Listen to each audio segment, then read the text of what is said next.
Friend from Queen. And I wanted to play that one because I wanted to find out how Brian May made his guitar sound exactly like that, because Brian May's with us on Radio 2. Welcome along.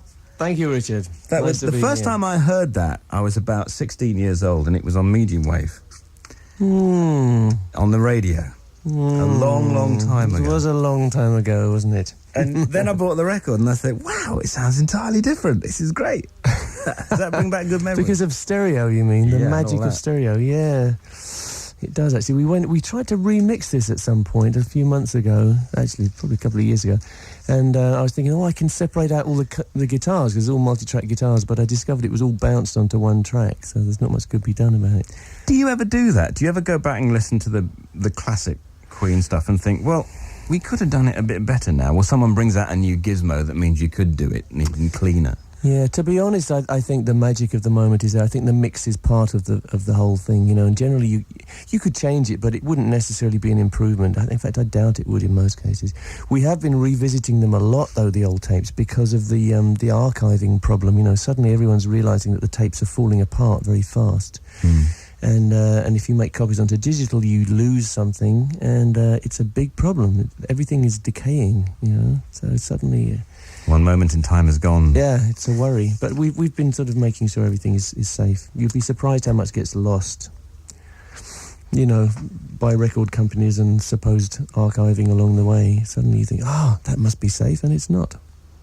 Something happened in my left ear hole just now. What was that? Probably a tweak. The thing is, if you're in a recording studio, and I'm going off the plot here, I'm asking a little personal question. If you're in a recording studio and you spend all day and all night and all week and then you walk out, you don't really know what's been recorded and what hasn't, do you? And what happens to the tapes? And where do they go? Well, I do now, because we have control over that. But in the early days, no, I suppose. There was a classic case where everything got messed up on the first album, because we did the first Queen album on basically dark time in Trident Studios. In other words, you know, somebody's just finished, boys, it's 4 o'clock in the morning and you've got till 5.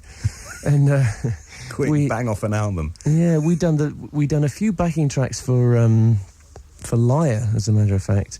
And they said, that's all right, boys, just overdub on this tape, which they pulled out. And it was the wrong tape. We only discovered weeks later. And we thought, all the way through, we're thinking, this doesn't sound right. What's happened to this tape, you know?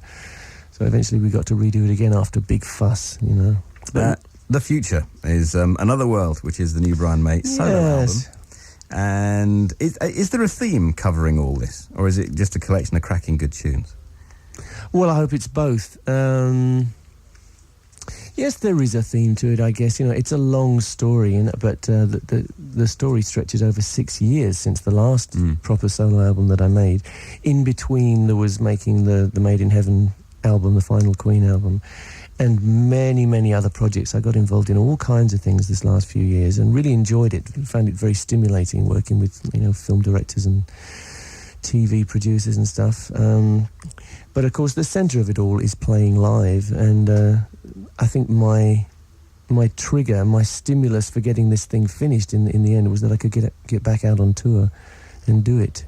But yes, there's a lot of my life in this album, as it has been. It's not just biography. It's not just that, but it's everything is triggered by what you see. You know, if you're an artist, you sit there with your clean canvas and you paint what you see to an extent, tempered by what's in your brain, and it's the same for a musician, I think.